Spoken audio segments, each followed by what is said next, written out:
Amis téléspectateurs, bonjour. Aujourd'hui, nous sommes mardi et il est 15 h passé de 30 minutes dans tout le Bénin. Eh bien, c'est bien sûr l'heure de votre émission Jeunesse Dorée. Et toute l'équipe est déjà en place pour faire passer une trente de culture et de pur bonheur. Installez-vous très confortablement. C'est parti.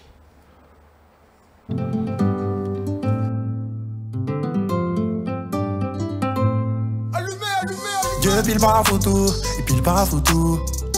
Dieu pile pas photo, il pile pas photo. Il donne l'eau, il donne banane, mais il pile pas photo. Il donne bois, manioc, mais il pile pas photo. Chacun doit faire son bout.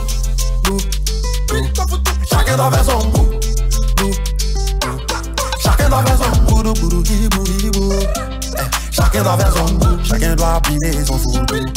Dieu ne donne pas chaise, mais il donne âme. Dieu peut te montrer une sœur si tu veux femme. Mais c'est la partie où il n'a qu'à la draguer pour te donner là. Tu vas comprendre que Dieu donne gaz, mais il met Paris au feu. C'est vrai, papa, nous béni, béni, béni, on essaie bébé. Mais si tu veux pas, c'est pas qu'il est méchant, mais la vie est faite de lourd. Si tu veux récolter, faut te lever pour semer, sinon rien ne va pousser. Dieu pile pas photo, il pile pas photo. Dieu pile pas photo, il pile pas photo. Il donne l'eau, il donne banane, mais il pile pas photo. Il donne bois, manioc, mais il pile pas photo. Chacun doit faire son bout. Chacun doit faire son bout. Chacun doit faire son boudou, boudou, hibou, hibou.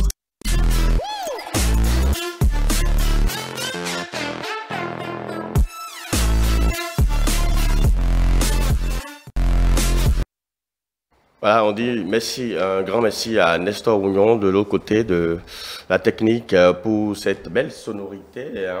On demande à chacun de faire son travail à son niveau. Il ne faut pas attendre voilà, que une cuillère nord descende du ciel. Voilà, Dieu a déjà fait le grand travail. Chacun a sa partition à jouer.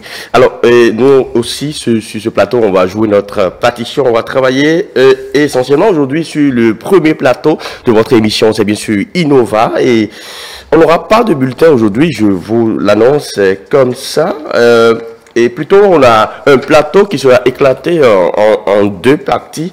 En première partie, on va parler de l'innovation dans l'entrepreneuriat agroalimentaire. Et on sera avec notre invité, notre chère invitée, Madame Nelly Tecle Abiala. Elle est entrepreneur. Donc, je vais laisser Nelly quand même cuisiner ses invités. J'annonce que dans un second temps, on va parler de musique, on va parler de patrimoine béninois, culturel. On revient donc, mais avant, Nelly, bonjour. Bonjour Harim, j'espère que vous allez très bien ce matin. Je vais très bien, merci de vous en soucier. Eh bien, comme vous le disiez tout à l'heure, on parle de l'innovation dans le domaine de l'entrepreneuriat agroalimentaire au Bénin. Et je reçois ce matin donc Nelly Thérèse Abiala, qui est entrepreneur et promotrice de Galicie. Qu'il vous souvienne, Harim, il y a quelques mois de cela, le concept de Galicie a pris des proportions auxquelles on ne s'attendait vraiment pas, n'est-ce pas? C'est bien sûr une dame qui était derrière ce concept-là. Elle, c'est notre invitée de ce matin. Bonsoir, madame. Bonjour. Bonjour. J'espère que vous allez bien. Bien, et vous-même? Je vais très, très bien. Merci déjà d'avoir répondu présent à notre invitation. On va commencer tout de suite avec la première question. Dites-nous, quel est votre parcours entrepreneurial et d'où vous est venue cette idée-là de Galicie? Mon parcours, il est plutôt atypique. Il n'a pas démarré par l'entrepreneuriat. À la base, je suis consultante en management. Donc, j'accompagne plutôt les entreprises, surtout les entreprises internationales. Et à un moment donné, je me suis rendu compte qu'il y avait quelque chose d'un peu plus grand qui m'appelait. Voilà. Parce que c'est beau le consulting. Mais une fois que vous avez la méthodologie, vous appliquez la même méthodologie pratiquement d'une entreprise à une autre. Et j'avais besoin d'innover, de créer et de faire quelque chose qui me ressemblait. Voilà. De sortir un peu de sortir un peu de ce cercle. Exactement. Et du coup, j'ai plus été appelée par l'entrepreneuriat. Voilà. Parce que j'ai des jeunes qui sont venus vers moi en me disant, nous, on veut se convertir à l'agriculture, mais chaque fois qu'on émet cette idée, on nous dit que c'est un saut métier, voilà, que c'est fait plutôt pour les paysans du village et on ne sait même pas par où commencer. Donc, est-ce que vous avez une idée de où est-ce qu'on peut trouver une école qui va nous accompagner?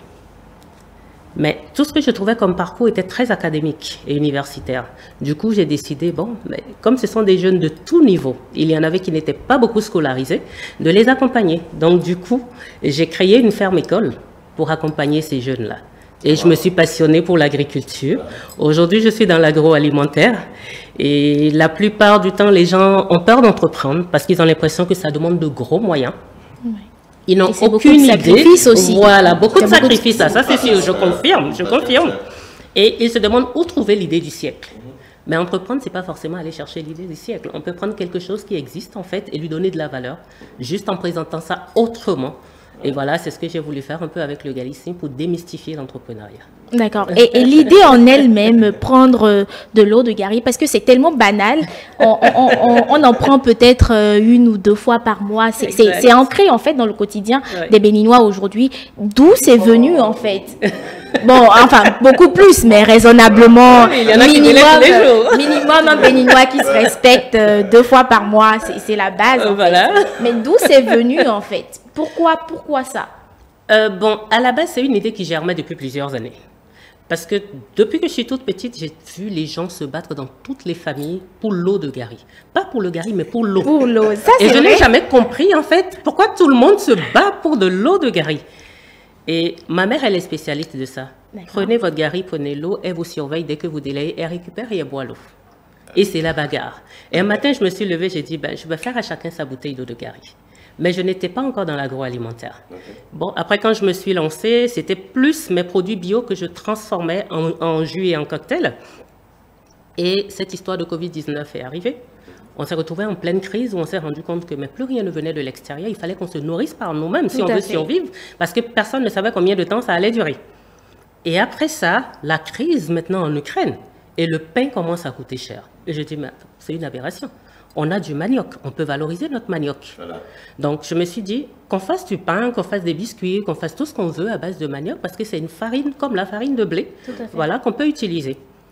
Et après, je me suis dit, mais tu ne vas pas te mettre à faire du pain, tu ne peux pas tout faire. Reste dans ton registre et valorise le manioc à ta façon. Et je me suis dit, mais en fait, cette idée d'eau de Gary qui germait déjà, c'est l'idéal. Fais le premier pas. Et valorise le manioc dans ton registre à toi. Et d'autres vont se dire, mais c'est possible de faire quelque chose avec le manioc. Et ça va venir. Voilà. D'accord. Et aujourd'hui, on voit ça. Même la pizza, aujourd'hui, au manioc, à la patate douce et tout ça. Donc, et quand vous lanciez cette idée-là, est-ce que vous vous attendiez à un tel succès? Parce qu'il faut dire que ça a eu pas mal de succès jusqu'à aujourd'hui, où c'est commercialisé jusque maintenant. Est-ce que vous attendiez à tout ça en fait? Ah non. Du tout.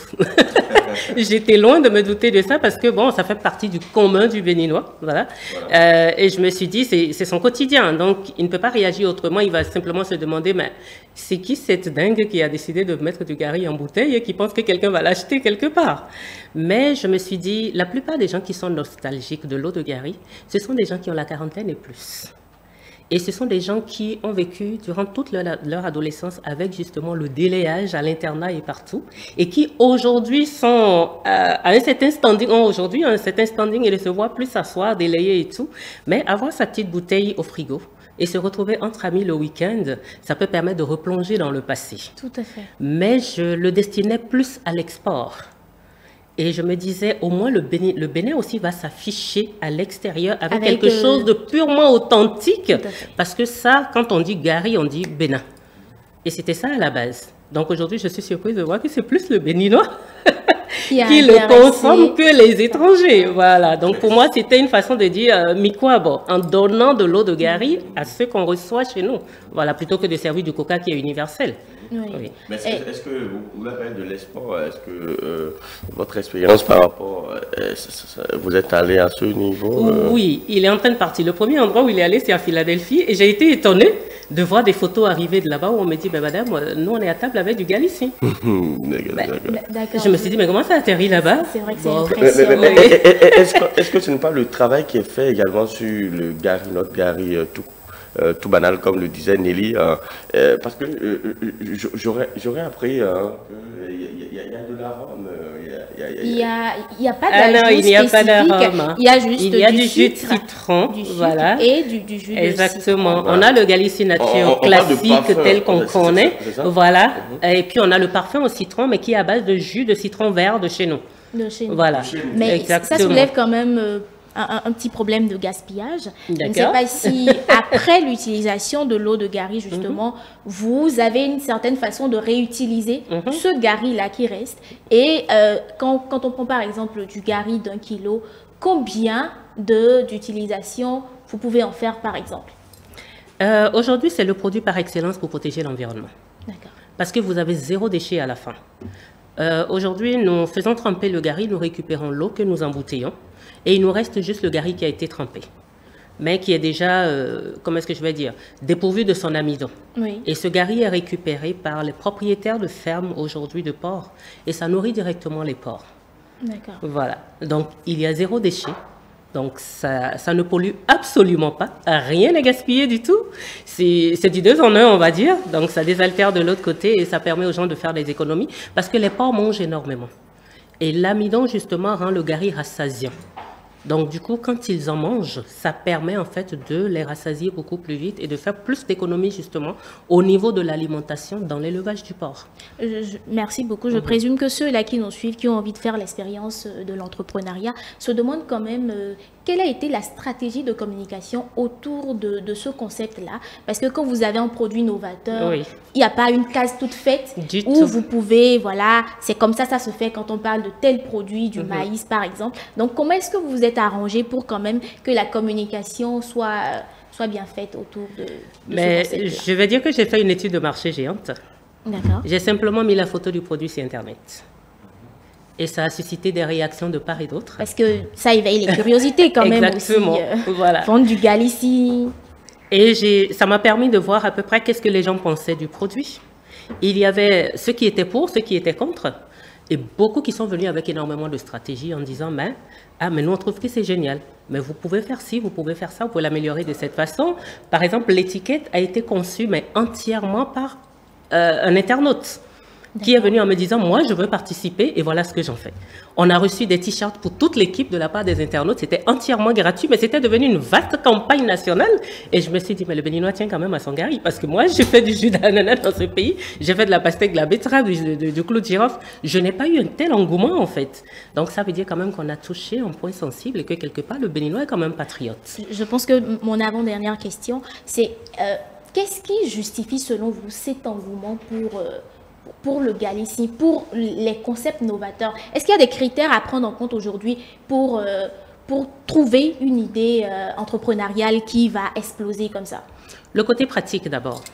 C'est le côté pratique. Les gens veulent du rapide et du pratique. Et ça, c'est super intéressant. Et aujourd'hui, c'est la porte ouverte à la restauration. Aujourd'hui, toute prête. Parce que vous allez un peu partout, vous pouvez acheter au supermarché, vous chauffez en 2 minutes et vous avez mangé. On n'en est pas encore arrivé là, au Bénin, et il faut qu'on y arrive, parce que ça, c'est super important. 1, le côté pratique, et 2, le fait de valoriser quelque chose qui appartient au terroir. Parce que voilà. C'est d'ailleurs cette partie-là qui m'a beaucoup On n'a plus pas intéressé. besoin d'aller créer. Notre manioc On peut juste d'ici. prendre quelque chose qui existe déjà et le faire autrement. Voilà. Et la semaine passée, par exemple, j'étais à Boycon et moi j'aime bien les clés de Boycon là. Et j'ai voulu en acheter et je me suis rendu compte que c'était devenu rarissime. En plein Boycon, on n'en avait plus.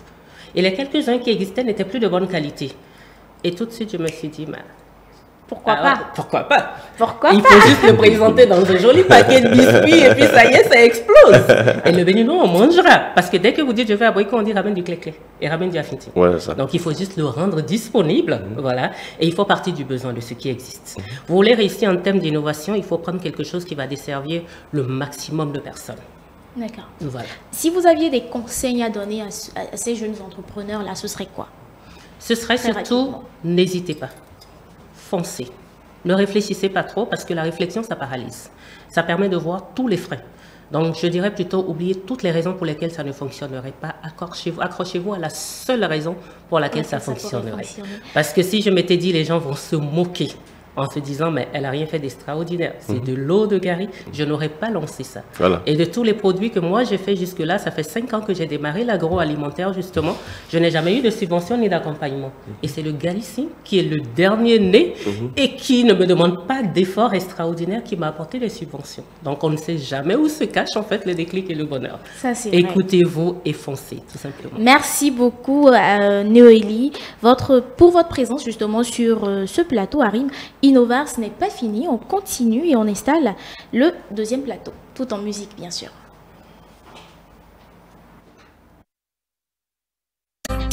Chacun doit faire son goût, chacun doit appliquer son photo. Ils veulent pas écouter maman. On dit d'aller bosser, pourquoi tu veux bouder papa? Rien n'est facile, même le royaume des cieux est forcé mon gars. Tu as fait mais tu as couché, cuisse de poulet va te trouver là-bas. Poulet va quitter au ciel pour tomber dans ta bouche ton goût. Ils donnent boire, manioc, mais puis pas photo. Chacun doit faire son goût. Chacun doit faire son goût. Chacun doit faire son goût, chacun doit faire son goût, chacun doit appliquer son photo. Ils veulent pas écouter maman. On dit d'aller bosser, pourquoi tu veux bouder papa? Rien n'est facile, même le royaume des cieux est forcé mon gars. Tu as fait mais tu as couché, cuisse de poulet va te trouver là-bas. Poulet va quitter au ciel pour tomber dans ta bouche.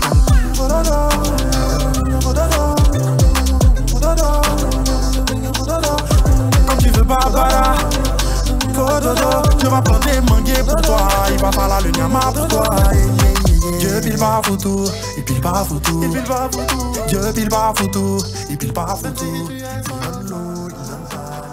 Alors, de retour sur ce plateau, là, on va très rapidement sur le second thème, voilà. Et c'est bien sûr numérisation du patrimoine musical béninois.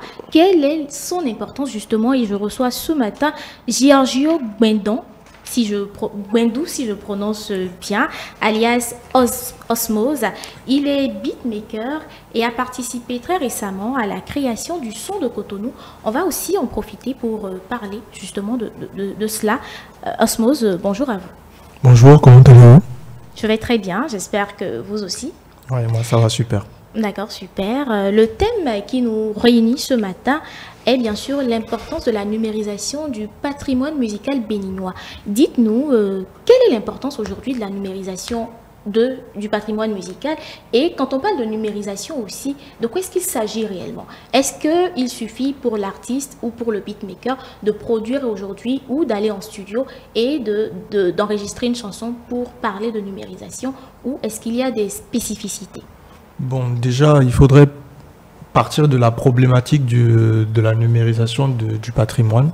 D'accord. Et en réalité, ce qui se passe, c'est que au fil des années, nous avons constaté que les instruments de musique, nous les beatmakers d'aujourd'hui, nous avons l'habitude de travailler beaucoup plus dans un système numérique où on ne va plus en studio avec les instrumentistes pour jouer le gangan ou pour jouer forcément un sillon. Et la problématique, c'est que nous n'avons pas ces sonorités, ces bouts de morceaux là, ces bouts de son là, de façon numérique. Nous ne les avons pas. Alors que on aurait pu penser autrement la chose en décidant de mettre en place un projet pour enregistrer ou pour numériser tous ces bouts de morceaux de son, de sonorités qui viennent du nord, du centre ou du sud, et de les avoir quelque part qui sera accessible. Parce que quand on parle de numérisation, voilà, parce que quand on parle de numérisation, il faut penser aussi accessibilité. Tout à fait. Et une fois qu'on a mis en place quelque chose de ce genre, c'est beaucoup plus facile pour nous, la génération qui suit, et même les générations après nous, de pouvoir avoir accès à ces banques de sons et de pouvoir travailler autour, de pouvoir innover là-dessus. Parce que c'est au bout de l'ancienne corde qu'on tisse la nouvelle. Les nouveaux beatmakers ne vont pas vouloir créer de la musique du Bénin ou la musique, le son de Cotonou par exemple, et partir de sonorités qui ne viennent pas du Bénin. De chez nous, voilà. D'accord. Et en quoi est-ce que cette numérisation-là pourrait aider aujourd'hui à l'essor de nos rythmes traditionnels? Déjà parce que... Essor ou promotion? Promotion, voilà. Bon, déjà parce que pour s'exporter, moi je pense que déjà pour s'exporter, il faudrait que notre Bénin, notre musique urbaine ait une identité. D'accord? Et cette identité ne peut pas venir de nulle part. Il faut que cette identité vienne de nos sonorités, que nos artistes ou nos beatmakers s'inspirent de ce qui est déjà fait ou de ce qui est disponible. Mais le problème, c'est si on n'a pas accès à l'information ou si on n'a pas accès à la sonorité, comment on peut créer là-dessus? Vous parliez tout à l'heure d'exportation des rythmes de chez nous. Oui. Qu'est-ce qui justifie aujourd'hui que les musiques traditionnelles ne s'exportent pas, enfin la musique propre au Bénin ne s'exporte pas aussi facilement qu'ailleurs? Bon, je pense qu'il y a peut-être un problème de génération aussi. Probablement parce que la génération qui est là aujourd'hui ne s'identifie plus forcément dans la musique traditionnelle qui est faite. Je prends par exemple nos parents, ils ont bien aimé Bénin Passion, tout ça. Mais les gens de notre génération, nous les jeunes d'aujourd'hui, c'est pas forcément une musique qui nous parle. D'accord. Donc, il faudrait déjà... Même si ça parle. Oui, ça parle. Mais peut-être que le message n'est plus forcément adapté. Voilà. Ou peut-être que aux les réalités jeunes... d'aujourd'hui, tout simplement. Donc, les jeunes, ils écoutent pas ou ils se retrouvent pas trop dans cette couleur, dans ce registre musical. Et donc, ils sont obligés d'aller vers d'autres choses. Et le souci, c'est que bon, ce qui marche actuellement, si je prends sur le plan de l'Afrique, c'est l'afrobeat, ce que fait le Nigeria. Donc, on a souvent tendance, en tant que jeune musicien ou jeune artiste, déjà, à vouloir s'inspirer de ce qui se fait à côté. C'est facile aussi à reproduire. Est-ce qu'il n'y a pas cette question-là de facilité un peu? Parce que l'afrobeat, enfin, je ne m'y connais pas beaucoup, mais vous me le direz tout à l'heure, c'est un peu plus facile à reproduire que, par exemple, jouer de la musique traditionnelle béninoise avec tous les instruments qu'il faut. Oui, c'est beaucoup plus facile. Et c'est pour ça que c'est important que nous numérisions ce qui est déjà fait. Voilà. Parce que, c'est comme je disais tout à l'heure, il y a la problématique de ramener des instrumentistes ou de ramener des percussionnistes qui savent jouer le rythme, qui savent le reproduire en studio. Et maintenant, enregistrer, numériser, utiliser cela pour concevoir quelque chose de nouveau. Alors que si nous avons déjà ces enregistrements-là qui sont rendus disponibles, on peut se baser sur ça, découper des morceaux ou prendre des petits bouts à l'intérieur pour construire quelque chose de beaucoup plus moderne. De ça. Et c'est ce que les Nigérians ont fait pour créer l'afrobeat. L'afrobeat est partie de la musique de Fela. Je pense qu'on va continuer, on va suivre un petit bout quand même de ce son-là, du fameux son de Cotonou dont je parlais tout à l'heure, avec la complicité de la technique.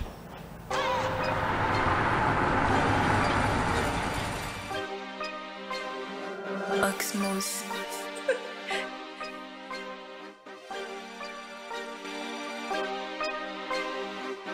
Hey, pour des histoires de parcelles ici les ont calus. Je suis dans tous les ménages, wesh comme le palu. J'arrive, je garde le vaisseau, je sors, j'ai fière allure. Bonsoir messieurs, mesdames, la ligne passe te salue. Ah non mais jaloux, remplis la pote quand tu balbuties. Oxmos.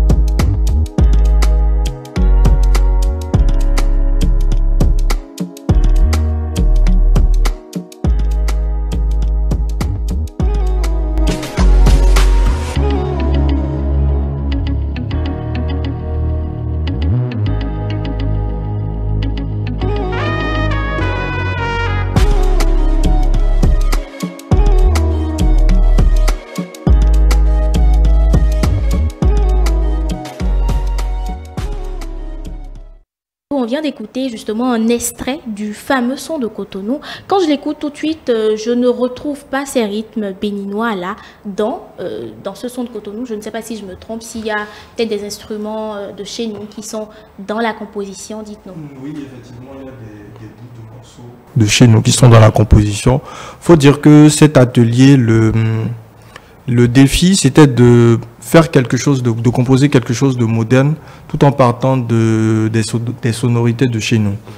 Et bon, on avait plusieurs choix, on avait une palette de choix. Et dans cette palette-là, nous avons décidé de partir sur le Chang System.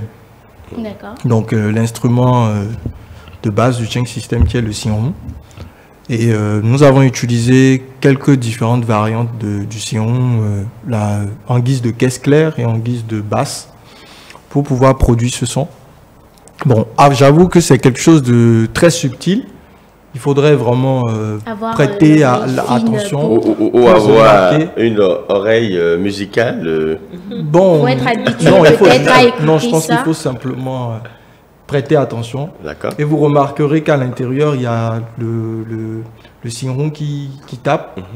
Et j'avoue que c'était un exercice un peu compliqué parce qu'on s'est dit, bon, est-ce qu'on va partir sur un instrument de type gong ou est-ce qu'il faut partir sur un shaker, Gangan, par exemple, ou bien du ou le bon. gangan, ou le bon. Mais on a choisi le Chang System déjà parce que quand on regarde dans l'ensemble des musiques traditionnelles qui se sont déjà exportées dans le passé, on a trouvé que le Chang System était installé un roi.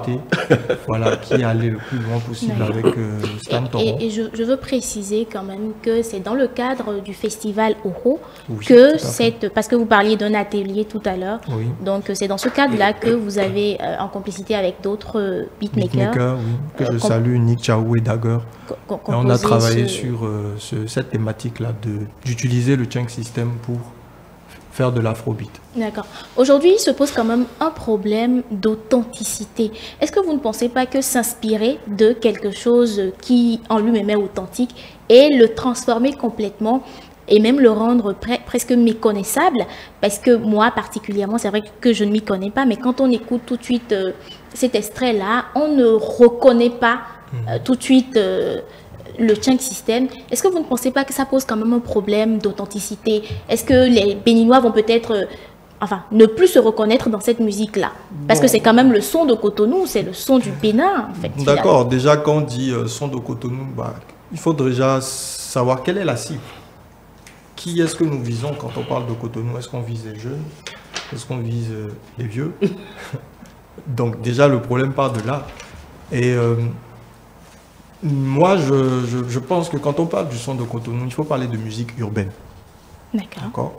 Quand on reste dans le registre de la musique urbaine, ce qui marche actuellement, ce qui s'exporte facilement actuellement, la musicalité dans laquelle les jeunes aujourd'hui se retrouvent, c'est tout ce qui est dansant, tout ce qui est afrobeat. C'est la raison pour laquelle déjà on s'est dit, il faut que dans le processus de création in fine, qu'on obtienne une musique urbaine afrobeat. D'accord.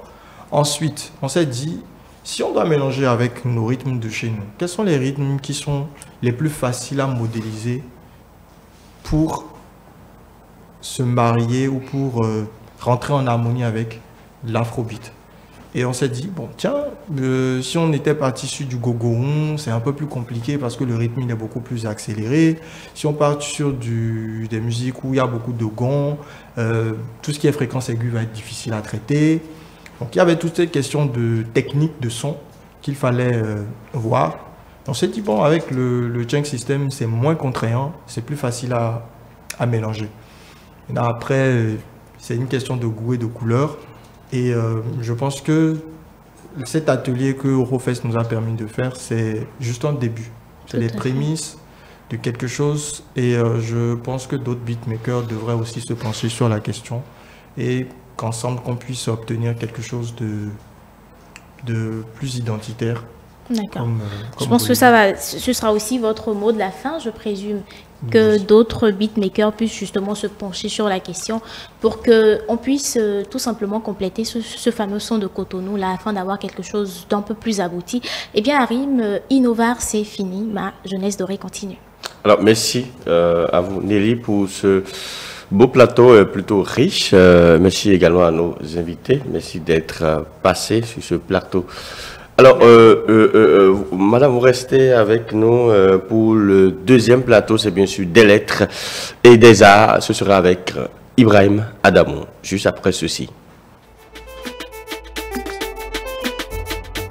Master Bromsky on the beat. Je vais voir toutes les maisons en l'air. Quel fait qu'on a guéri. C'est qu'avait en Congo. En stick ready no innocence. Y'a des way, bang bang, bang bang, bang bang, bang bang, yeah, we get it. Nous on est venu pour blaguer. Bang bang, bang bang, bang bang, yeah, we get it. Bang bang, bang bang. Nous on est venu pour blaguer. Bang bang.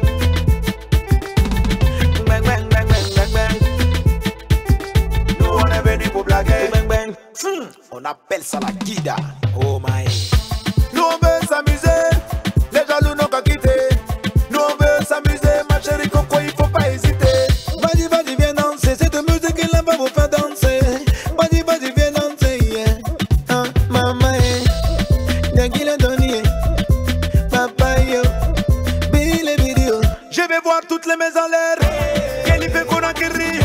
C'est qu'avait en Congo. En stick ready no innocence.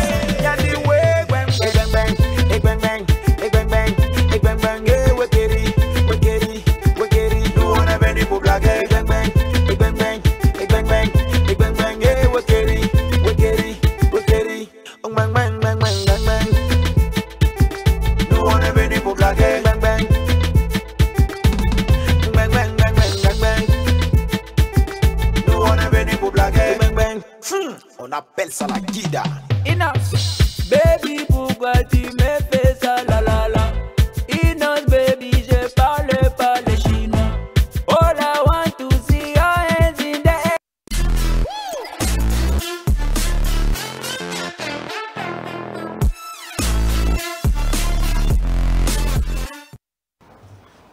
Deuxième plateau de cette émission, je l'avais dit, c'est bien sûr des lettres et des arts. Et Ibrahim Adamou est déjà installé royalement. Bonjour Ibrahim Adamou. Bonjour Harim Lassissi, comment vous allez? Je vais très bien, et vous? Je vais très bien. Beaucoup de soleil dans votre vie? Très ensoleillé. Surtout quand vous êtes en face d'une belle dame. Surtout ça me motive davantage. Éloquente. Alors, mais avant ça, on va il y a d'abord la première manche de cette rubrique, c'est bien sûr le bulletin des informations littéraires et culturelles de la semaine. Chers téléspectateurs, bonjour et bienvenue à ce tout nouveau numéro de votre bulletin des informations littéraires et culturelles. Démarrons ce bulletin avec le FILAB, entendez Festival international du livre et des arts assimilés du Bénin, qui s'est bien déroulé 7, 10, 11 et 12 août dans l'enceinte de la Bibliothèque Bénin Excellence de la Faculté des sciences de la santé à Cotonou. Une manifestation qui a réuni plusieurs pays africains autour des cafés littéraires, des ateliers d'écriture, des expositions-ventes, des séances de dédicaces et des conférences-débats. À quelques kilomètres de là, le livre s'invitait également dans un autre événement. Au centre communautaire EIA, le festival Excellis, qui célèbre l'excellence au Bénin, tenait le jeudi 10 août un panel autour de la question « Quel destin pour le livre et la lecture avec les nouvelles pratiques issues de la digitalisation ?» Les écrivaines Carmen Antoudonou et Béatrice Ladino Gbado, ainsi que la directrice exécutive de Laboratorio Art Contemporain Lily Huayihen, ont tenté de trouver une solution à cette interrogation. On quitte le livre pour la musique. Le ministère en charge de la culture annonce que des soirées musicales seront organisées à la place de l'Amazone jusqu'au 31 août. Ceci dans le prolongement du grand concert La Saga des Agodjié, animé par la superstar Angélique Kidjo et d'autres femmes artistes béninoises. Parlons cinéma pour achever ce tour du Bénin. Le ministère de la Santé informe que du 28 juillet au 29 août 2023 se tiendront dans les 77 communes du Bénin des séances de projection cinématographique dans diverses langues nationales, notamment le français, le fon, le dindi, le batonou, le mina et le yoruba. Ces séances seront des moments de détente et de sensibilisation. Hors de nos frontières à présent, le comité d'organisation de Miss Littérature Afrique s'est réuni en Côte d'Ivoire, où il a été décidé que le roman de l'écrivaine béninoise Carmen Toudonou, Tant de gens espèrent être aimés et beaucoup ne sont que mariés, soit le livre de la finale prévu pour avoir lieu à Abidjan en décembre prochain. Au Togo, l'Institut français annonce l'organisation de Instant Togo. En fin d'année, c'est un creuset qui permettra aux artistes africains de plusieurs disciplines, à savoir la musique, le théâtre, la danse, entre autres, de valoriser leur création devant un public africain et européen qui feront partie du spectacle. Les appels à manifestation sont donc lancés. Nous faisons un détour au Congo où l'Institut français se prépare pour les tremplins Mboté Hip Hop qui se tiendront du 30 août au 2 septembre 2023. Plusieurs artistes seront formés au métier de la musique urbaine, du rap, du beatmaking, de la danse, du slam et autres. Pour finir, rendons-nous au Cameroun où le programme Artistes IFC s'est déroulé dans les locaux de l'Institut français du Cameroun. Ce programme vise à soutenir chaque année une demi-douzaine d'artistes nationaux de différents domaines dans la création d'un projet. Eh bien, c'est tout pour ce bulletin. Merci de nous avoir suivis. On se retrouve la semaine prochaine avec le même plaisir, si Dieu le veut. Et Dieu va le vouloir, c'est sûr. Voilà, vous avez un bulletin assez garni, fourni là. Merci beaucoup. On est passé du Bénin, Cameroun, Togo, Côte d'Ivoire. La Côte d'Ivoire, c'est bien. Ce qui m'intéresse surtout, on a parlé du concours, du jeu concours de la Miss Littérature. Voilà, et on parle de livre qui va le livre de la promotrice d'ailleurs du concours qui sera l'élément qui va départager les finalistes. En effet, donc il faut savoir que tout comme les phases nationales qui se déroulent chaque 2 ans, il y a la phase africaine qui se déroule également durant cette même, avec la même périodicité. Et les mêmes épreuves pratiquement reviennent, seulement qu'on change le fond. Et parmi les épreuves phares, nous avons notamment le compte rendu de lecture. Et donc, pour cette phase finale qui va se dérouler en Côte d'Ivoire, le livre sur lequel porteront les questions, ça sera bien entendu le livre de Carmen Todonou. Tant de gens espèrent être aimés, beaucoup ne sont que mariés. Oui. C'est pas votre cas, hein? Non, non. Voilà. Recherchez l'amour, hein? Recherchez l'amour. Et on nous invite, hein, après le concert de la saga des Agodiers, oui, chaque soir à la place de l'Amazon, il y aura toujours quelque chose de musical, un événement musical qui sera organisé. Donc c'est en plein air et c'est à accès libre. C'est libre. Oui. Gratuitement, hein? Gratuitement. L'entrée est gratuite, la sortie aussi est gratuite. Hein? Plusieurs entrées, plusieurs sorties. Alors, donc, sans transition, hein, on va passer à la deuxième manche de cette rubrique avec Madame Nelly Tekle Abiala. En effet. Et là, Madame Tekle Nelly Abiala a commis un livre vraiment passionnant. Un livre très passionnant, un livre qui vous garde la main et qui vous aide à entreprendre, à sortir de ces sentiers-là que l'on sait vraiment très difficiles de l'entrepreneuriat. Et elle part de sa propre histoire donc pour écrire ce livre. Vous êtes déjà sur le plateau, madame. Je vous dis à nouveau bienvenue. Merci beaucoup. Merci d'avoir accepté notre invitation. Un plaisir. Bien, la première chose que je voudrais savoir, c'est quelle est la cible que vous visez à travers ce livre? Toutes les personnes qui, ont envie d'entreprendre et se demandent par quel bout commencer. Et les personnes qui ont un rêve qu'elles ont rangé au placard en se disant qu'il est impossible à réaliser. Bien. Et qu'est-ce qui vous a poussé, quelle observation vous avez faite dans la société autour de vous et qui vous a motivé à écrire ce livre? Je me suis rendu compte que chaque fois que les gens dépeignaient en fait l'entrepreneuriat, on ne parlait que des succès. On parlait beaucoup plus de succès en fait que des difficultés. Donc j'ai voulu montrer l'autre versant de la chose en abordant justement la réalité de l'entrepreneuriat. Voilà, non pas pour décourager les gens, mais pour leur permettre d'y aller en toute connaissance de cause. Voilà, vous avez évoqué dans votre livre différents profils d'entrepreneurs. C'est clair qu'on ne naît pas entrepreneur, on le devient. Mais comment, selon vous, quel est le processus? Comment ça se passe? Voilà, comment savoir que c'est l'heure, voilà, c'est l'appel de la destinée, par exemple, bon, c'est le moment de passer à l'action et autres. Comment on le devient? Mais justement, il n'y a pas de moment idéal. On se lance, tout simplement. Voilà. On suit son intuition et puis, l'audace comme je aussi, le dis, voilà. On se lance de la falaise et puis on construit son avion dans la descente. Aïe, aïe, aïe, aïe. Voilà. Parce que les traits de personnalité, Oui. voilà, les outils, les compétences qu'il faut se forgent au fur et à mesure.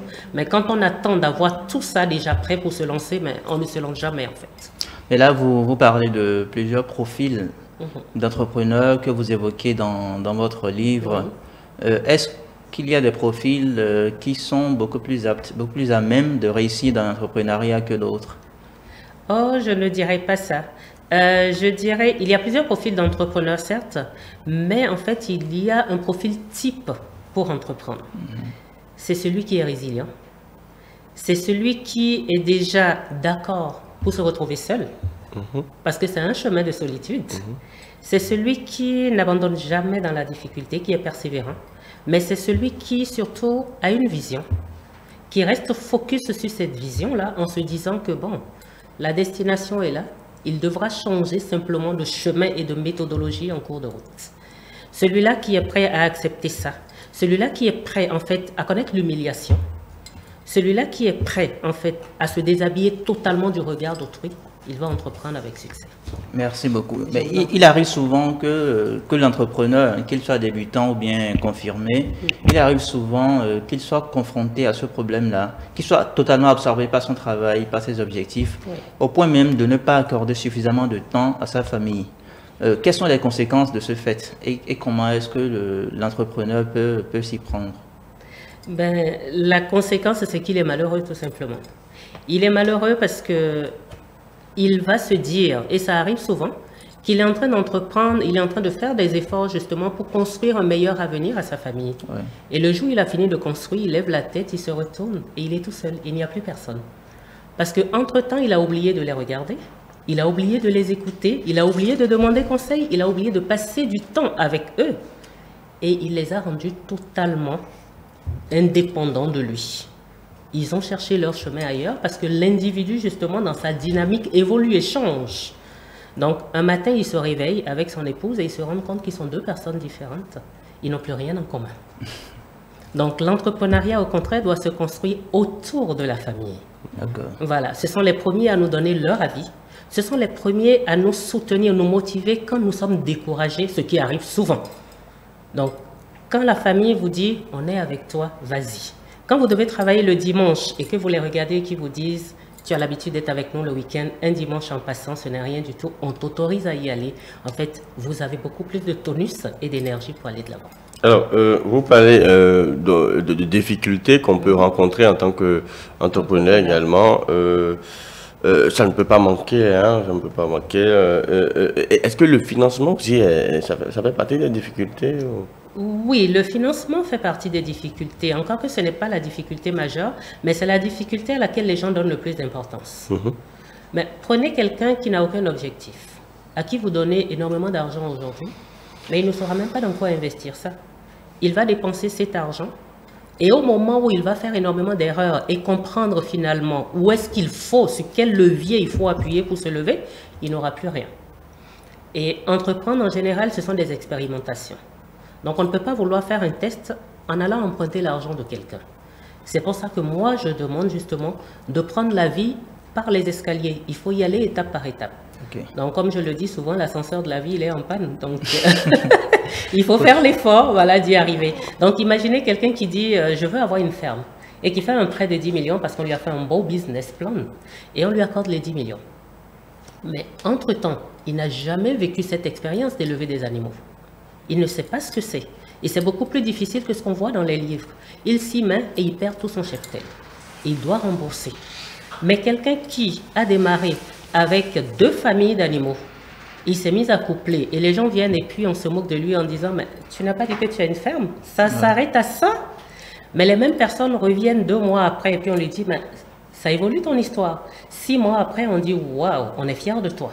C'est mieux que quelqu'un qui a démarré avec 500 têtes et qui, au bout de 6 mois, a déjà abandonné et a 0 tête. Voilà. Bien, dans votre livre, vous faites un clin d'œil spécial aux femmes. Je voudrais savoir, est-ce qu'il est plus difficile, vous êtes également une femme entrepreneuse, est-ce qu'il est plus difficile d'être entrepreneuse qu'entrepreneur? Je ne dirais pas difficile parce que c'est un mot que je n'aime pas trop, je dirais un peu plus compliqué. D'accord. Voilà. C'est un peu plus compliqué parce que, bon, monsieur, quand il décide d'entreprendre, il reste concentré sur son projet. Oui. Il peut passer du temps avec la famille le week-end, mais madame, même si elle décide d'entreprendre, elle va travailler dans la journée, elle fait une pause à midi pour récupérer les enfants à l'école, pour nourrir les autres qui sont à la maison, il faut revenir, la vaisselle attend, l'entretien de la maison attend, et un certain nombre de choses. Et monsieur attend pour manger. Et entre-temps, il faut mettre au propre le linge de tout le monde. Et quand on dit bonne nuit à 20h, à 1h du matin, elle est encore debout. Parce qu'elle va tout peaufiner et tout préparer pour le lendemain matin. Mais il faut qu'elle se lève avec tout le monde à 6h pour retourner au travail. Donc, c'est un peu plus complexe pour elle. Mais il y a cette organisation qu'on demande aux hommes. On peut s'entendre, hein? Madame veut entreprendre, monsieur est là quand même, vous devez servir à quelque chose. Ah oui, c'est sûr, mais combien de fois on voit ça? Voilà, c'est ça. Combien de fois on voit ça, malheureusement? Voilà. Mais dans les faits, même lorsqu'on s'entend parfaitement bien dans les faits, c'est souvent différent. C'est souvent différent. C'est souvent différent. Monsieur va vous aider une fois en passant à faire la vaisselle, certes. Il va rester en éveil combien de temps pendant que le bébé pleure toute la nuit jusqu'au matin? Il va le faire une fois, après il dira je n'ai rien entendu. Ou alors il prendra le bébé, il va s'endormir là-dessus, bébé pleure jusqu'à ce que maman se lève finalement, parce qu'elle a pitié de lui, elle va récupérer l'enfant pour lui permettre de dormir, parce qu'il a quand même fait l'effort de participer. Mais ça revient quand même à sa charge. Et en dehors de ça, on est dans un pays quand même où c'est plus patriarcal qu'autre chose. Oui. Et dans notre culture, c'était plus les hommes qui étaient propriétaires fonciers. Aujourd'hui, vous voulez un prêt, on vous demande une garantie foncière. Et la plupart des dames n'ont pas de garantie foncière. Mais au moins, on a de la chance. De plus en plus, avec les organismes de soutien, il y a beaucoup plus d'actions en faveur de la femme. Donc, j'insiste beaucoup plus sur la femme. Et j'ai mis en place justement une association qui s'appelle la Maison de la Femme. L'association, il est au Berry, parce que moi, je suis Nago. Et donc, c'est la maison, au Berry, c'est la femme. C'est justement pour partager mon expérience avec les femmes qui entreprennent plutôt. Et aujourd'hui, les sorties de la solitude. Parce que le plus grand piège de l'entrepreneuriat, c'est se retrouver seul, en fait. Mais est-ce que il y a une partie particulière que vous voudriez partager avec nos téléspectateurs? Parce qu'on me fait déjà la main là-bas que je dis à la fin. Ah, ok, d'accord. C'est vrai que vous êtes une entrepreneuse à succès, parce qu'on a vu vos produits défiler sur la toile, etc. Mais là, on est toujours en route. Là, nous sommes en présence ici de votre tout premier livre. Oui. Je voudrais savoir quelles sont les difficultés que vous avez eues pour publier ce livre particulièrement. La plus grande difficulté, c'est se mettre à nu. Ce n'est pas évident. Mais quand vous voyez la cible, vous n'hésitez pas à le faire. Parce que la plupart des gens viennent vers moi en disant « j'ai tellement de problèmes ». Et quand je les regarde et que je regarde ce que j'ai vécu, je me dis, mais il est où le problème?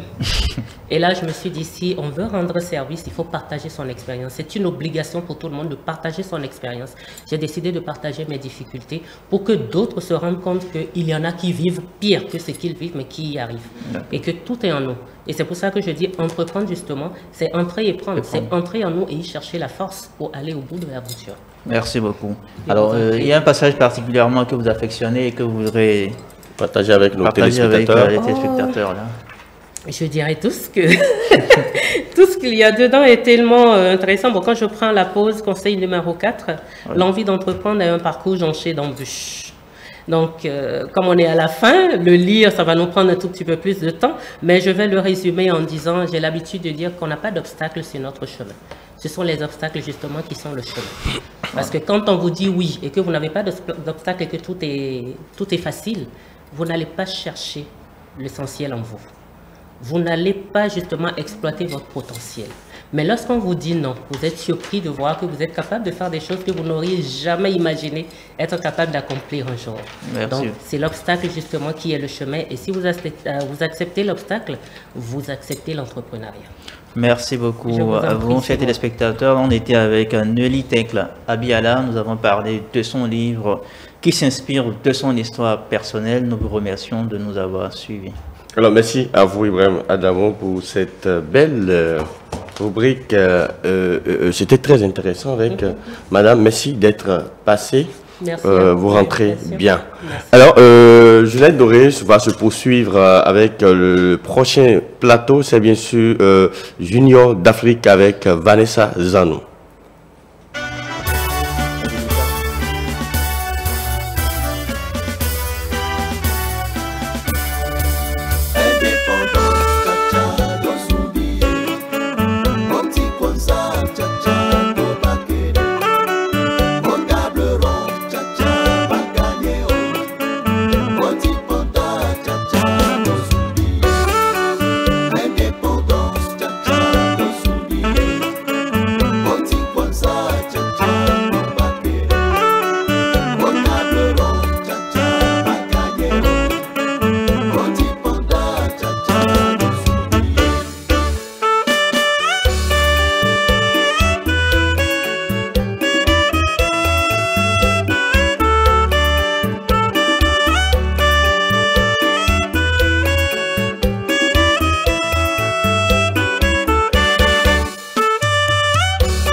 bien, Junior d'Afrique installé avec Vanessa Zanou. Bonjour.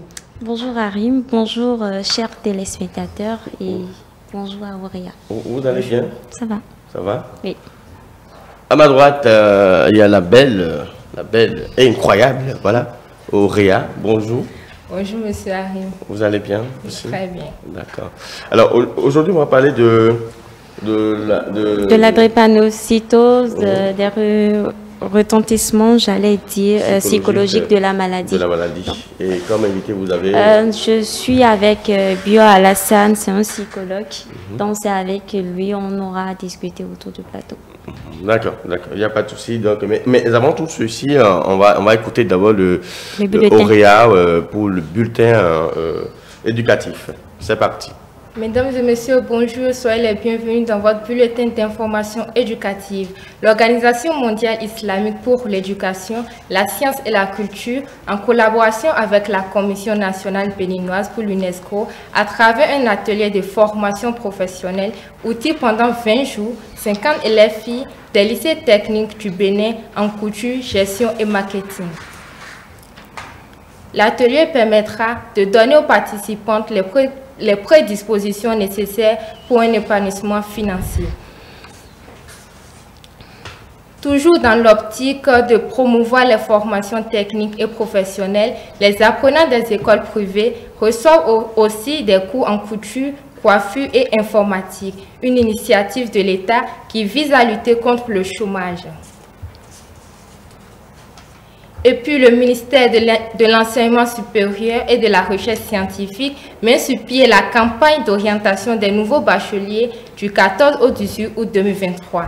Les campus des universités publiques du Bénin et certaines localités sont choisis à cet effet. Cette campagne permettra aussi aux futurs étudiants de choisir avec précaution leur filière de formation. Mesdames et messieurs, c'est la fin de votre bulletin d'information éducative. Merci pour votre écoute et à très bientôt. À très bientôt.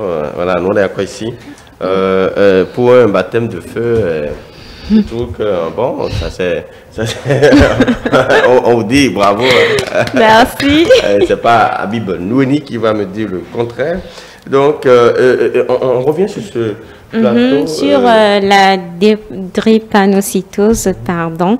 Vous n'êtes pas sans savoir que c'est une maladie quand même très douloureuse. Mais vous avez quand même annoncé Monsieur Assokli Romuald, qui est oui, généraliste. Qui bien sûr, il était avec nous sur le plateau, sur le premier plateau, lorsqu'on parlait de la lutte contre la drépanocytose, les avancées au Bénin, mais il ne s'est pas rendu disponible. Donc aujourd'hui, je suis avec Elvia Alassane, qui m'accompagne sur ce plateau.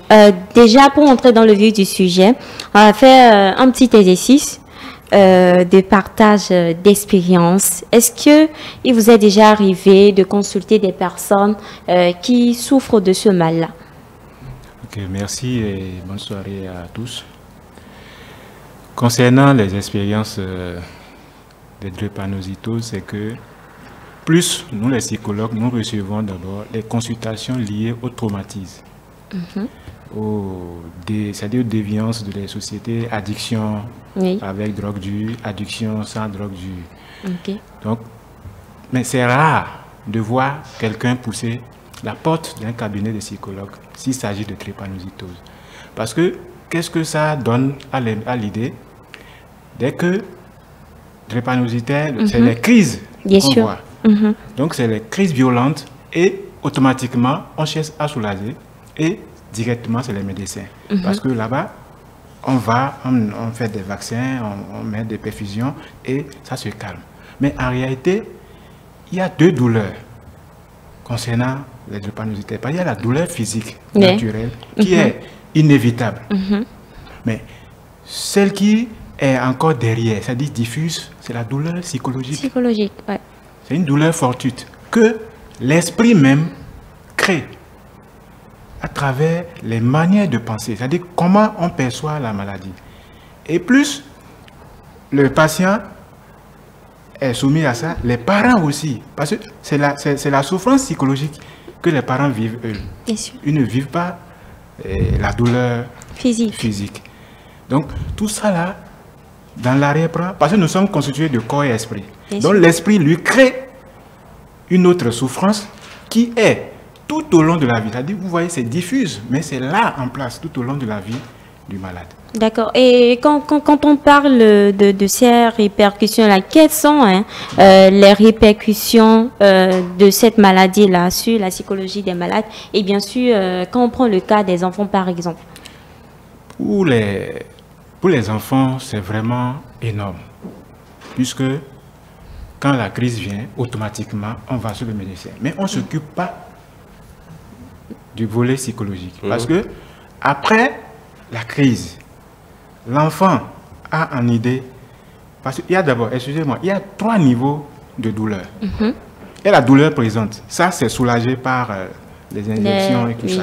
Maintenant, l'esprit lui fabrique aussi la douleur passée. Parce que la crise évoque les douleurs passées et l'enfant ne veut plus encore subir ces douleurs, c'est-à-dire il anticipe le futur. Donc ça fait encore deux douleurs en lui. Parce que il est conscient que sa maladie, ça n'a pas de solution.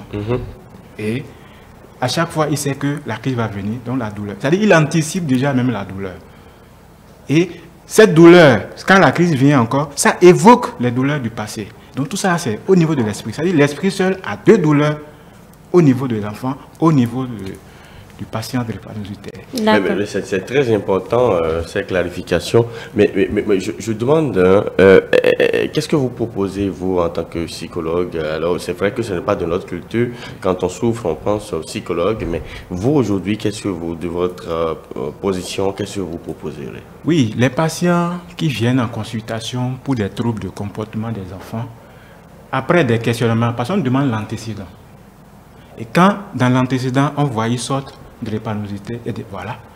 Donc, en réalité, cet enfant doit être pris autrement. Parce qu'il faut un accompagnement. La douleur, ce n'est pas pour que ça ne va pas s'arrêter, non, c'est pour toujours.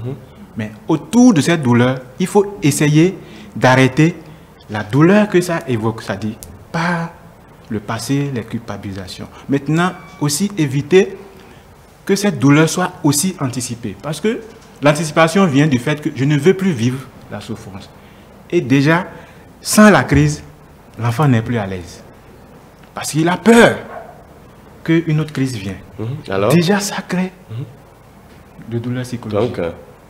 Donc, qu'est-ce qu'on pourrait faire dans ce cas? Dans ce cas, qu'est-ce qu'il y a? Il y a une thérapie qu'on dit d'adaptation à la maladie. Parce qu'il y a une chose importante.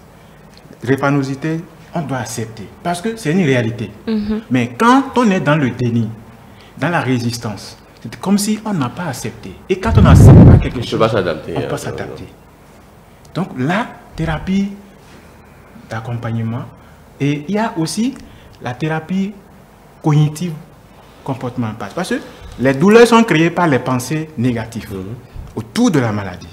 Mais si on met des mots, on explique à l'enfant sa réalité, il accepte. Moi, j'ai des cas, c'est concernant un frère, l'enfant refuse même de prendre les médicaments parce qu'il est fatigué. Et à chaque fois, on lui dit, prends, ça va guérir. Mais en réalité, il ne trouve pas de solution. Et quand on lui dit de prendre maintenant, il s'énerve. Parce qu'il se dit, c'est peine perdue. Peine perdue. Or, en réalité, il faut vraiment de l'accompagner pour le faire comprendre, accepter et de continuer. Vivre avec la maladie. D'accord. Et comment est-ce que vous pensez que les parents peuvent faire pour accompagner ces enfants-là? Les parents doivent d'abord, accepter. Parce que le déni met dans l'ignorance, c'est-à-dire on pense que ce n'est pas une maladie, ça va finir bientôt. Ça fait que le suivi et les soins ne sont pas donnés comme on pense même parfois que c'est une malédiction. Voilà.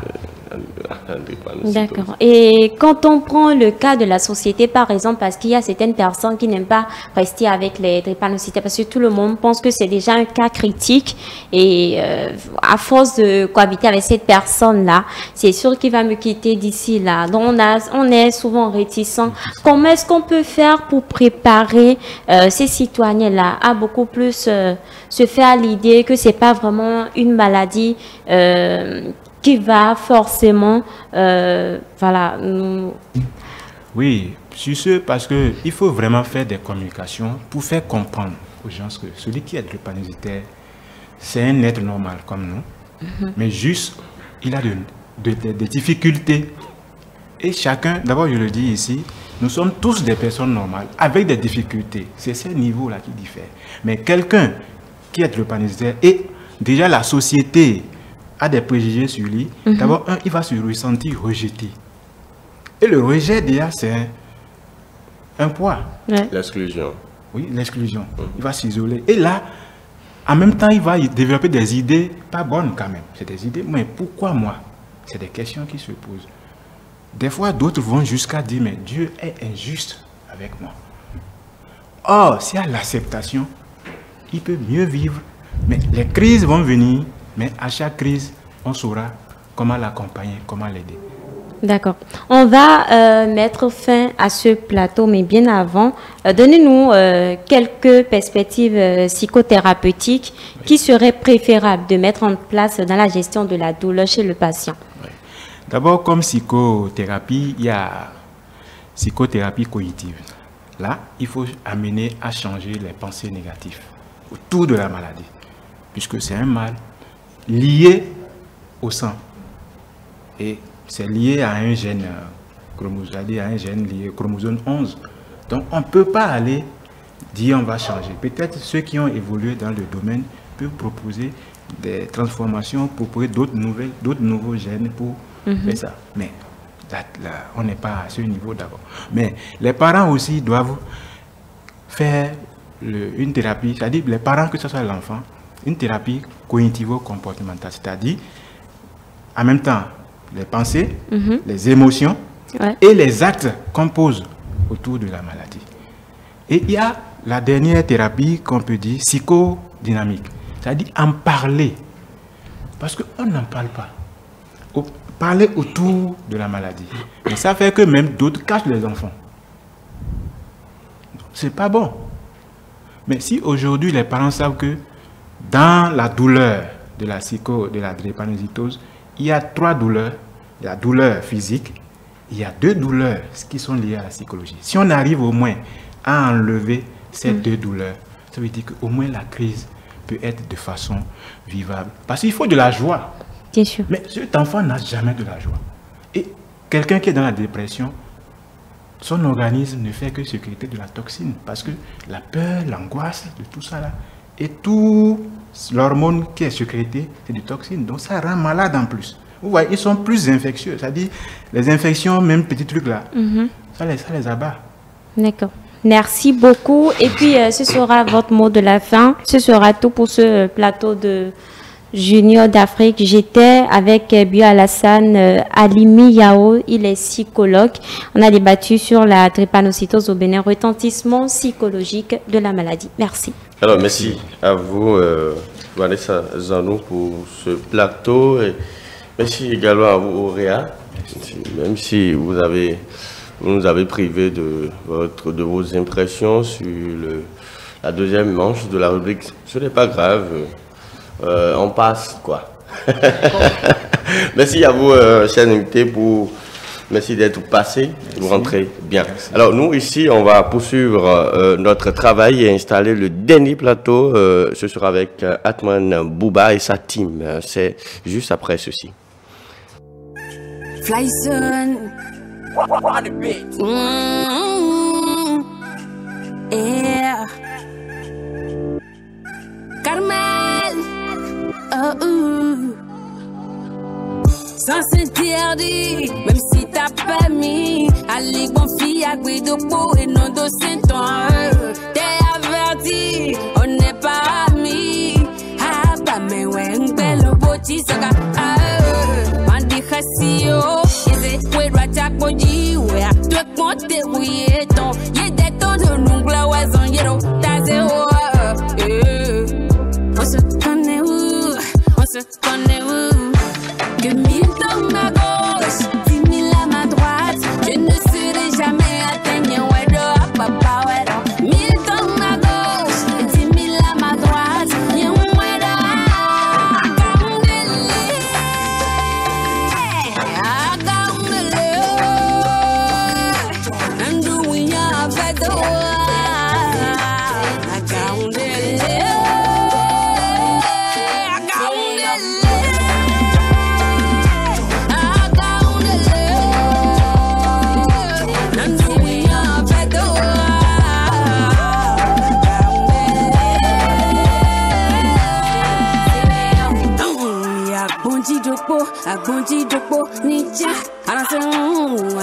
les mondis, oui, pas, avant d'idée de nous dire, voilà, nous noirs, nous découvrons pas nos là.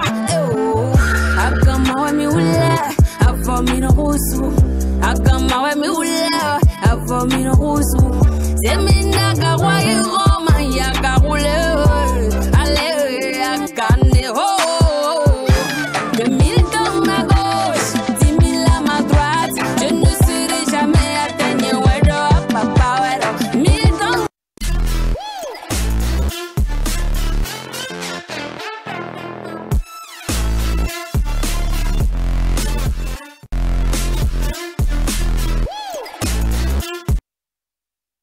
Voilà, la dernière ligne droite de cette émission, c'est bien sûr Kiff numérique avec Atman Bouba. Je disais, il serait avec sa team. Aujourd'hui, on n'a pas Sonia, mais on a Maurice. Le pasteur. Bonjour, monsieur le pasteur. Bonjour, monsieur Harry. Le dimanche, vous étiez à l'église? Bien sûr, comme d'habitude. Vous avez bien entretenu vos fidèles. Merci. Aujourd'hui, sur ce plateau, on va parler des enjeux de la géopolitique d'Internet pour le Bénin et on sera, pour en parler, on sera avec un très habitué de ce plateau, Monsieur Harold Adjaro, qui est ingénieur informaticien. Exactement, chers amis téléspectateurs et internautes, c'est un réel plaisir de vous retrouver sur Kiff numérique, votre rubrique qui vous sort de l'électronisme. Aujourd'hui, nous abordons, comme l'a souligné Arimon, la géopolitique de l'Internet pour le Bénin. De la régulation en ligne à l'expansion de l'économie numérique, nous allons percer les mystères du pays, de notre pays, les mystères du paysage, autant pour moi, numérique béninois, et découvrir comment notre pays se prépare pour les défis et les opportunités de ce monde numérique à l'échelle mondiale. Voilà. Notre invité est un habitué de notre plateau, Harold Adjaro. Bonjour.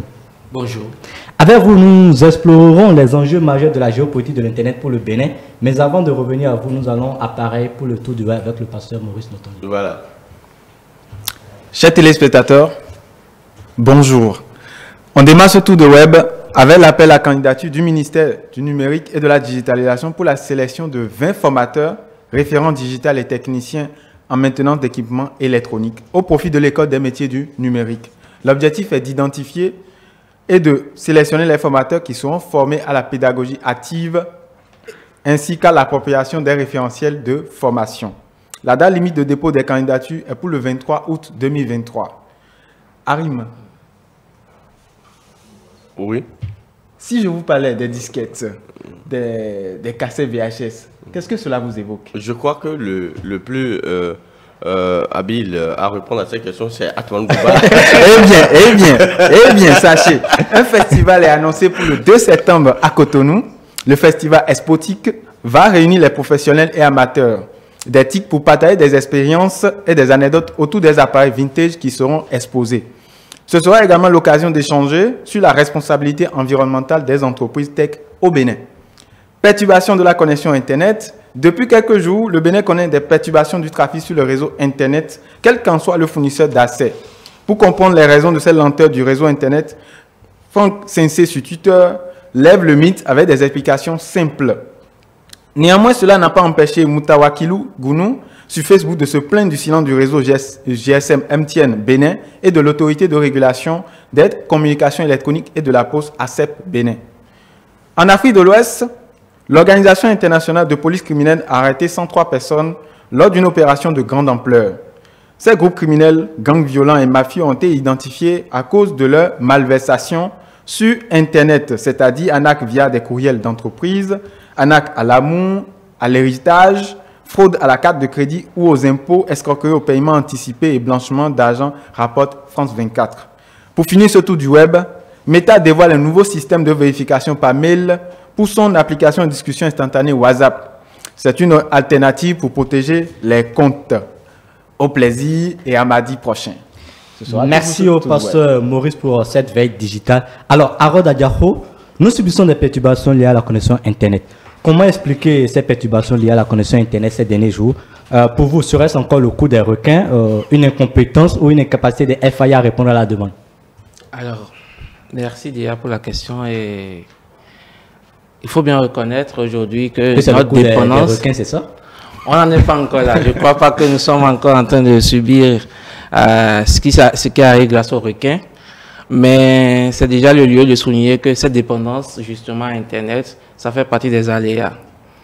Donc, ce qui se passe aujourd'hui, c'est que nous avons une rupture du câble sous-marin South Atlantique, donc ce qu'on appelle SAT-3, qui fait partie du groupe de câbles sous-marins qui desservent le Bénin. Donc, cette rupture, probablement, aurait été causée par une chute de pierre. C'est ce que nous apprenons, mais ce qui se passe aujourd'hui, c'est que celui qui exploite principalement ce câble, c'est l'ASBIN, avec un certain nombre d'opérateurs en local. Donc, tout le monde est impacté, parce qu'il va falloir que, justement, à cause de cette rupture, qu'on puisse redynamiser carrément tout le flux, donc prendre sur ce qui est disponible et pouvoir réallouer. Voilà. D'accord. Par la suite, on va revenir sur le volet des infrastructures, mais déjà, Internet joue-t-il un rôle dans la géopolitique? Un rôle majeur. Oui, en fait, comment? Non, c'est la réponse. Internet joue un rôle majeur aujourd'hui dans la géopolitique. On va prendre un cas simple. Pourquoi est-ce que les gouvernements coupent aujourd'hui Internet? Mais on va quand même pas faire l'apologie de la non, d'Internet. Mais c'est pour vous dire que ça joue ce rôle majeur qui est justement de pouvoir permettre la diffusion d'informations et de pouvoir contrôler un certain nombre de fonctionnements de l'État, d'un État, que ce soit au niveau politique interne ou externe. Donc, dans la géopolitique aujourd'hui, Internet a pris une place prépondérante et ceux qui maîtrisent encore mieux tout ce qui est canaux de communication sont ceux-là même qui contrôlent Internet. D'accord, mais sur le plan géopolitique, est-ce que Internet pourrait en fait intervenir sur la table des négociations? Internet intervient aujourd'hui sur la table des négociations. Déjà, rappelons-le, Internet est un droit fondamental, un droit humain fondamental. Donc, celui-là qui touche Internet, en fait, touche un des droits qui font la politique dans le monde entier. D'accord. Mais là, est-ce qu'il y a des obstacles? On peut en fait enregistrer des obstacles dans la distribution, dans l'accès équitable de l'Internet en fait, au Bénin? Au Bénin, l'accès équitable d'abord, moi je reste souvent dans la question, je vais quitter la question juridique, etc. et rester dans l'aspect commercial. Est-ce qu'aujourd'hui nous avons des entreprises qui nous proposent de meilleures offres, qui nous aident tout le monde à avoir accès à Internet? Il faut déjà se poser cette question. Donc au niveau politique, tout a été mis en place justement pour qu'il y ait un accès équitable. On a de plusieurs projets qui sont mis en œuvre à chaque niveau, par les parties prenantes. On a le gouvernement, on a la société civile, on a les entreprises, justement pour faciliter l'accès à Internet, à tout le monde, un peu partout dans le Bénin. Sans discrimination aucune. Sans discrimination. Ça, ce n'est pas encore le problème. Alors le problème, c'est jusqu'où ces entreprises, ces projets peuvent aller. Donc ça revient toujours à une question où on continuera d'observer pour voir si un jour ou l'autre ce soit équitable et surtout assez élargi. D'accord. Tout à l'heure, dans son tour du web, Maurice revenait en fait avec l'autorité de régulation des communications électroniques et de la poste. À Bénin, vous aussi, vous avez parlé un peu de la régulation et autres là. Comment est-ce que la régulation se passe avec Internet? La régulation, déjà, ça intervient à deux niveaux. Au niveau global, on a un certain nombre d'organisations qui ont mis en place des politiques déjà pour garantir l'accessibilité à Internet à tout le monde. Donc, sur ce point, chaque État, du moins, je peux dire comme ça, doivent respecter un certain nombre de règles lorsqu'ils ont accès à Internet. On va prendre tous les États du monde entier, tout le monde a accès à Internet, sauf la Corée du Nord. Bon, ce n'est pas encore dans le débat. D'accord, mais est-ce que la régulation n'est pas en fait une forme de censure? Non, la régulation est normale. D'accord, mais est-ce que la crainte d'assister en fait à une forme de censure à travers la régulation, c'est-à-dire les coupures, les coupures d'Internet, ainsi de suite, et les restrictions des libertés fondamentales? Alors, la régulation, comme je disais, la régulation elle est normale, elle est importante. Parce qu'on ne peut pas aujourd'hui s'approprier l'Internet d'une n'importe quelle façon.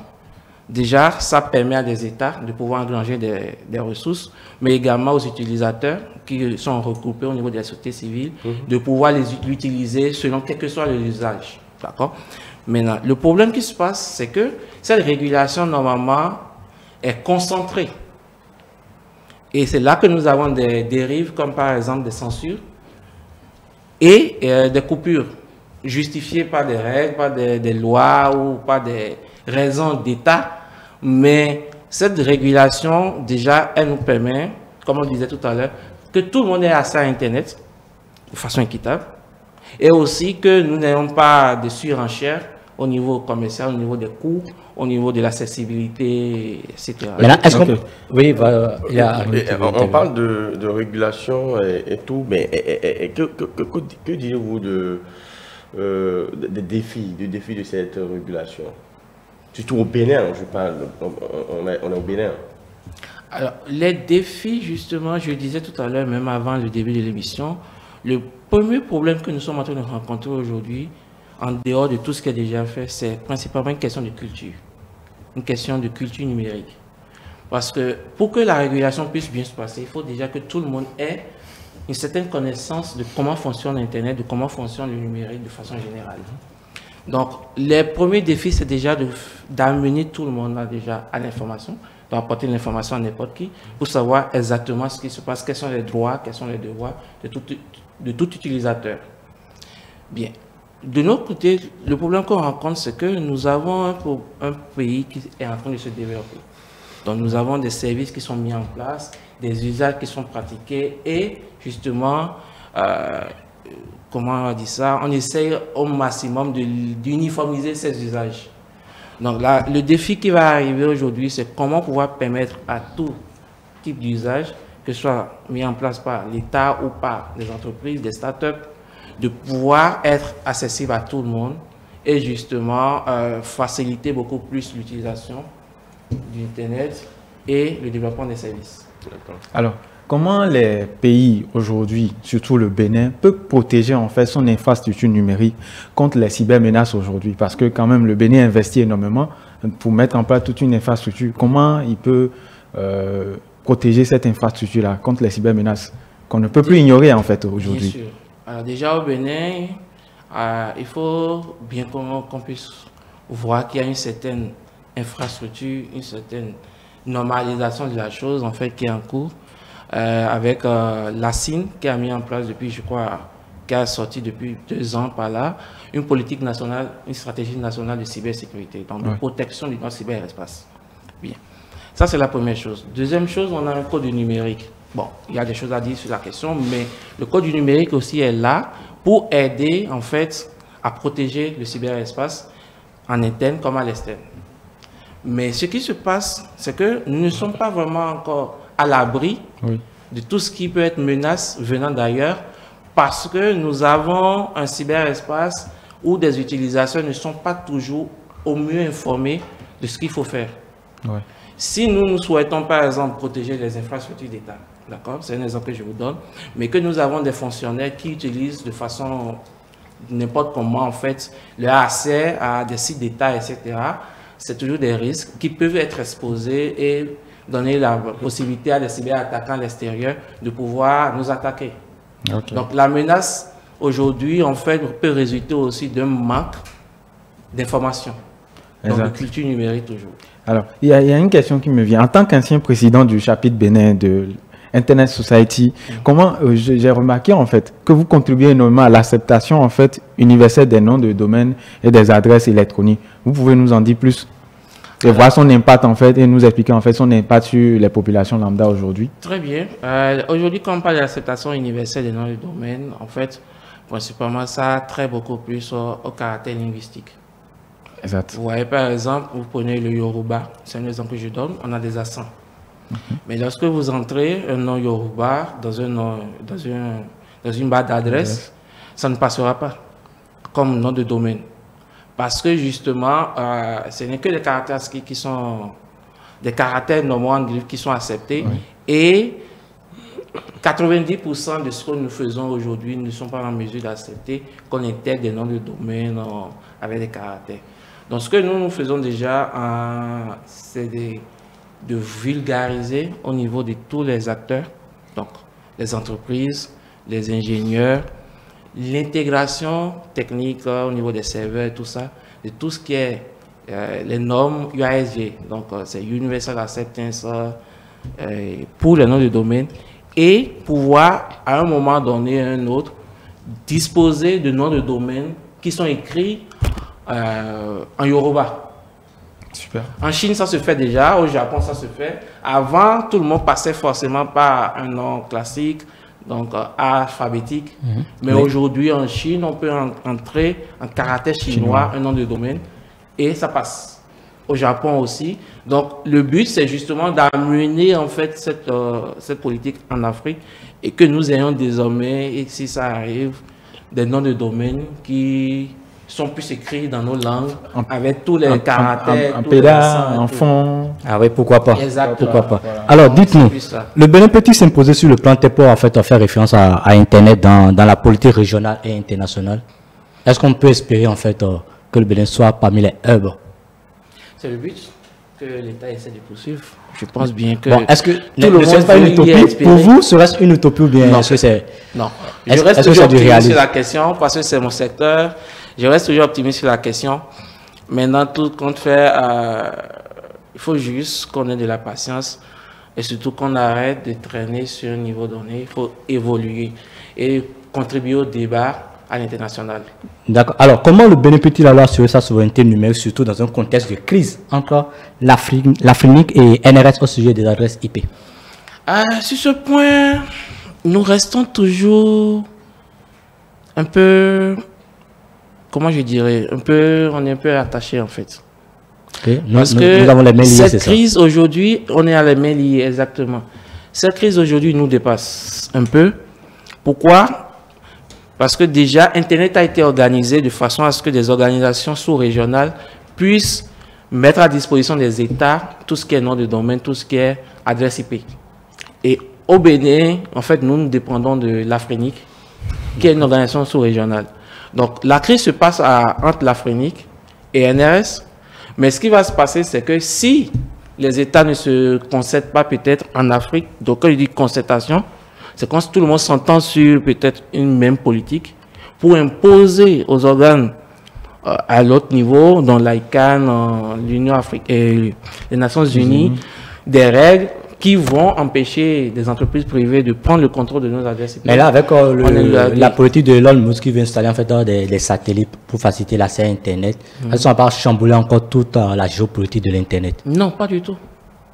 Même si Elon Musk vient ici, au Bénin, pour installer Starlink, même si ça doit passer par ces satellites à lui, ce sont nos données qui vont transiter par là. Donc forcément, à un moment donné, Elon Musk doit devoir se plier aux règles en vigueur, sinon il n'aura pas d'autorisation pour pouvoir s'installer.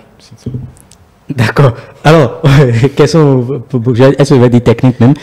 À quelle version du protocole Internet sommes-nous actuellement au Bénin? IPv4, IPv5? Non, on est au 2. IPv6. Nous sommes au 2. On est au 2. Dans le monde entier, IPv4 a toujours la cote. IPv4 est toujours utilisé. Parce que IPv4, c'est 192, 168, tous ces éléments. Mais IPv6 n'est pas vraiment encore vulgarisé comme ça parce que cela respecte des normes que les appareils... Y a-t-il urgence à l'adopter au Bénin? Oui, je pense qu'aujourd'hui, on doit commencer à se poser la question parce que déjà, on a très peu d'adresses IPv4 encore en vigueur et le peu qui reste, c'est en Afrique. Et voilà que nous avons des entreprises qui sont en train de s'accaparer ça. Donc, l'alternative aussi, c'est commencer déjà à aller à ce niveau. Mais bon, il y a encore du chemin sur la question. D'accord. Alors, les startups numériques béninoises, on va finir avec ça. Comment est-ce qu'elles rivalisent sur le plan international avec les autres startups? Parce que c'est aussi ça de la géopolitique, pouvoir s'imposer face à la concurrence sur le plan international. C'est une très bonne question que vous posez là. Et avant de répondre à la question, je vais prendre l'exemple du Sénégal. Vous savez que le Sénégal a inauguré il n'y a pas longtemps son data center. Oui. Un très gros data center. Ouais. Qui lui permet aujourd'hui de disposer en Éther au niveau du Sénégal des données. Donc vous avez des startups qui sont là, qui n'ont pas besoin d'aller chercher des ressources à l'extérieur du Sénégal avant de domicilier les données des utilisateurs, de leurs utilisateurs. Donc aujourd'hui, ce que nous avons déjà fait sur cette question, c'est la question des données. Les données des startups, que les startups recueillent sur les utilisateurs, etc. Comment est-ce que nous allons faire pour domicilier ces données au Bénin? Comment est-ce que nous allons faire pour sécuriser ces données, surtout la question de la production locale? Comment nous allons faire pour augmenter la production locale? C'est à ces conditions que des startups peuvent commencer à rivaliser à un autre niveau avec d'autres startups à l'extérieur ou de l'Afrique. La question de l'innovation, oui, d'accord, mais au-delà de ça, qu'est-ce qu'on fait après l'innovation? Il reste encore beaucoup de choses à faire sur la question. Super. Alors, ce sera tout pour Kif Numérique de ce jour. Chers amis téléspectateurs, C'est tout pour Kiff Numérique aujourd'hui. C'est également sur ces mots que s'achève l'aventure Kiff Numérique pour moi. Ce fut d'excellents moments partagés en votre compagnie. On se dira à la prochaine pour de nouvelles aventures si Dieu le veut. Alors, stop et fin de cette émission. Tout le monde descend même les verres. On dit merci à toute l'équipe, les chroniqueurs. Tout le monde descend les verres. Et même toute l'équipe technique pour toute l'énergie dégagée pour cette émission. Merci également à vous depuis chez vous. Alors, on va se donner rendez-vous. J'espère vous retrouver très prochainement, mardi prochain. On va se retrouver. Merci, portez-vous bien.